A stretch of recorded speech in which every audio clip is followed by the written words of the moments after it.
জামাই হ্যাঁ কও কি কুচি এক না চলো তো আমার সঙ্গে ভিটাত। কিন্তু বাবা আমার তো রোদর যাইলে অ্যালার্জি আইকে কেরম করে যাবো? আচ্ছা তাহলে থাকো। হ্যাঁ হ্যাঁ তোমরা যাও। আল্লাহ ছেচরা জামাই। জামাই তাহলে মোবাইলটা থুই যাও বাড়িত, কাদু টাদু পুড়ি যাইলে। না মোবাইলটা নিয়ে যাই, মোবাইলটা থুই না কি করবো, কিছু হবে না, মোবাইলটা কাজ পুড়িব না। আর সন্ধ্যা হয়ে গেলে না আমার লাইটের দরকার পড়বে, তো এটা হয়ে যাবে।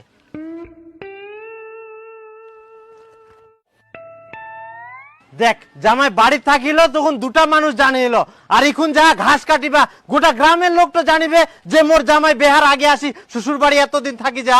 হ্যাঁ ঠিক আছে, আবার কত বেলা রাইতো লাগি যাবে, এক বস্তা ঘাস কাটতে কি সারাদিন লাগে?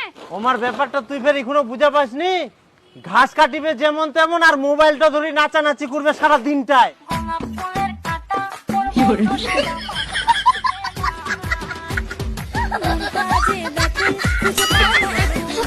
तुमसे बेर हो गया बाबू।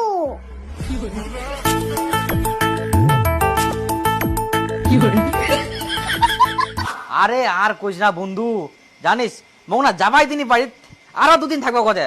এই যে চাবিটা নুকাইতে শাশুড়ি মা, আর কি কহিম। হ্যাঁ মই তো চলে যাম, যাওয়া দিলে